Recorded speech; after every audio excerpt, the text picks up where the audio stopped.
ಶೀರ್ಷಿಕೆಯನ್ನ ಬರೆದಂಥವರು ಫಾತಿಮಾ ರಲಿಯಾ ಅಂತ ಹೇಳಿ. ಇವರ ಒಂದು ಪರಿಚಯವನ್ನ ಮಾಡಿಕೊಂಡು ಬರೋಣ.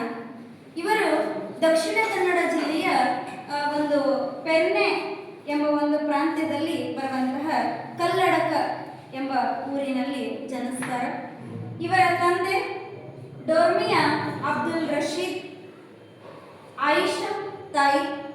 ಹೀಗೆ ಇವರ ಶಿಕ್ಷಣವನ್ನು ನಾವು ನೋಡಿ ಬರೋದಾದ್ರೆ, ಇವರು ಪ್ರಾಥಮಿಕ ಶಿಕ್ಷಣವನ್ನ ಒಂದು ಕಲ್ಲಡಕ ಎಂಬ ಪ್ರಾಂತ್ಯದಲ್ಲಿ ತಾವು ಹುಟ್ಟಿದ ಊರಿನಲ್ಲಿ ತಮ್ಮ ಪ್ರಾಥಮಿಕ ಶಿಕ್ಷಣವನ್ನ ಮುಗಿಸಿಕೊಂಡು ಬರ್ತಾರೆ. ತದನಂತರದಲ್ಲಿ ಹೈಸ್ಕೂಲ್ ಒಳಗ ಪೆರ್ನೆಲ್, ಏನ್ ನಾವು ಮೊದಲಿಗೆ ದಕ್ಷಿಣ ಕನ್ನಡ ಜಿಲ್ಲೆಯ ಒಂದು ಪೆರ್ನೆ ಎಂಬ ಊರಿನೊಳಗ ಇವರು ಹೈಸ್ಕೂಲ್ ಪದವೀಧರರಾಗ್ತಾರೆ. ತದನಂತರದೊಳಗ ಇವರು ಪದವಿ ಲಾಸ್ಟ್ ಬರುವಂತಹ ಒಂದು PUC ಅನ್ನ ನಾವು ನೋಡೋದಾದ್ರೆ ಉಪ್ಪಿನ ಅಂಗಡಿ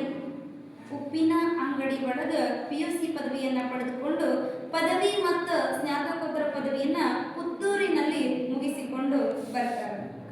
ಒಬ್ಬ ಸೃಜನಶೀಲತೆಯನ್ನ ಹೊಂದಿದಂತಹ ಮಹಿಳೆ ಆಗಿರೋದ್ರಿಂದ ಬರೆಯುವುದೆಂದರೆ ನಾವು ಸೃಜನತೆಯನ್ನು ಹುಟ್ಟಿಸಿಕೊಂಡು ಯಾವ ರೀತಿಯಾಗಿ ಕಥೆಯನ್ನ ನಾವು ಬರೀಬೇಕು ಅನ್ನೋ ಒಂದು ಅಭಿವ್ಯಕ್ತಿಯನ್ನ ನಮಗೆ ಹುಟ್ಟಿಸಲಿಕ್ಕೆ ಬರೆದಂತಹ ಒಂದಿಷ್ಟು ಪ್ರಕಟಿತವಾದಂತಹ ಕೃತಿಗಳನ್ನು ನಾವು ನೋಡಿ ಬರೋದಾದ್ರೆ, ಮೊದಲನೇದು ಕಡಲ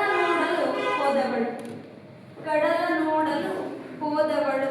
ಇದು ಯಾವ ಒಂದು ಪ್ರಬಂಧ ಸಂಕಲನವಾಗಿದೆ, ಇದು ಯಾವ ಪ್ರಕಾಶನ ಅಂತ ಹೇಳಿದರೆ ಇದು ಅಹರ್ನಿಶಿ ಪ್ರಕಾಶನದಿಂದ ಬಿಡುಗಡೆಯಾಗಿದೆ. ಇನ್ನ ಎರಡನೆಯದು ಒಡೆಯಲಾರದ ಒಡಪು. ಇದು ಕಥಾ ಸಂಕಲನ, ಇದು ಸಂಕಥನ ಪ್ರಕಾಶನದಿಂದ ಬಿಡುಗಡೆಯಾಗಿದೆ. ಒಡೆಯಲಾರದ ಒಡಪು. ಇಲ್ಲೇ ಒಂದು ಒಡಪನ್ನು ನಾವು ಯಾವ ರೀತಿಯಾಗಿ ಅದರದ್ದು ಬಿಚ್ಚಿಟ್ಟರೆ ಅದರ ಆನ್ಸರ್ನ ನಾವು ಹುಡುಕ್ಲಿಕ್ಕಾಗಲ್ಲವೋ ಹಾಗೆ ಒಂದು ಕೃತಿ ಒಳಗ ಇವರು ಒಡೆಯಲಾರದ ಒಡಪು ಎಂಬ ಕೃತಿಯನ್ನ ಬಿಡುಗಡೆ ಮಾಡಿದ್ದಾರೆ. ತದನಂತರದೊಳಗ ಅವಳ ಕಾಲ ಸೋಲದಿರಲು ಈ ಒಂದು ಕವನ ಸಂಕಲನವನ್ನ ತಮ್ಮದೇ ಆದ ಸಂಸ್ಥೆಯಾದಂತಹ ಉಡುಗೊರೆ ಒಂದು ಪ್ರಕಾಶನದಿಂದ ಪ್ರಕಟವನ್ನ ಮಾಡಿದ್ದಾರೆ. ಹಾಗೆ ಈ ಕೀವೋ ತಮ್ಮ ಅನುಭವ ಕಥನವನ್ನ ಜೀರುಂಡೆ ಪುಸ್ತಕ ಒಳಗ ಪ್ರಕಟಣವನ್ನ ಕೂಡ ಮಾಡಿಕೊಂಡಿದ್ದಾರೆ. ಅದೇ ರೀತಿಯಾಗಿ ಇವರಿಗೆ ದೊರೆತಂತಹ ಒಂದು ಕನ್ನಡ ಸಾಹಿತ್ಯ ಆದ್ಯ ಒಂದು ಸಾಹಿತ್ಯಗಾರರಾದಂತಹ ಆಧುನಿಕ ಕಾಲದ ಸಾಹಿತಿಗಾರರಿಗೆ ಬಂದಂತಹ ಪ್ರಶಸ್ತಿಗಳನ್ನ ನಾವು ನೋಡಿ ಬರೋಣ. ಮೊದಲನೇದಾಗಿ ಸುಧಾ ಪ್ರಬಂಧ, ಈ ಒಂದು ಪ್ರಬಂಧದೊಳಗೆ ಇವರಿಗೆ ಪ್ರಥಮ ಸ್ಥಾನವನ್ನ ಪಡೆದುಕೊಂಡಾರೆ. ಈ ಪ್ರಬಂಧ ಸ್ಪರ್ಧೆ ಒಳಗೆ ಪ್ರಥಮ ಸ್ಥಾನ, ಅದು ಎದುರೊಳಗಂದ್ರೆ ಸುಧಾ ಪ್ರಬಂಧ ಸ್ಪರ್ಧೆ ಒಳಗೆ ಪ್ರಥಮ ಸ್ಥಾನವನ್ನ ಗಳಿಸ್ಕೊಂಡು ಬಂದಾರ. ಇನ್ನು ಮೊಗವೀರ ಒಂದು ಕಾವ್ಯ ಪ್ರಶಸ್ತಿಯನ್ನ ಕೂಡ ಪಡೆದುಕೊಂಡಾರ. ಅಷ್ಟೇ ಅಲ್ಲದೆ ಸಮಾಜಮುಖಿ ಸಾಹಿತ್ಯ ಪ್ರಶಸ್ತಿಯನ್ನ ಕೂಡ ಪಡೆದುಕೊಂಡಾರ.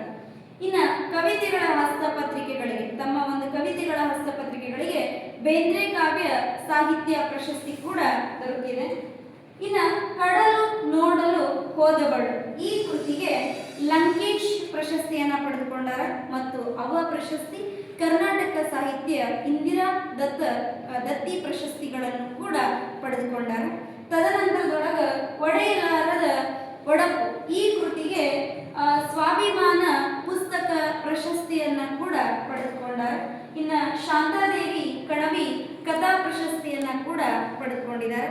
ಹಾಗೆ ನಮ್ಮ ಒಂದು ಸೃಜನಶೀಲತೆಯ ಮತ್ತು ಮಹಿಳೆಯ ಪಾತ್ರವನ್ನು ಹೆಚ್ಚಿಸಲಿಕ್ಕೆ ಬಂದಂತಹ ಫಾತಿಮಾ ರಲಿಯಾ ಅವರ ಪರಿಚಯ ಈ ರೀತಿ ಅಭಿವ್ಯಕ್ತವಾಗಿದೆ.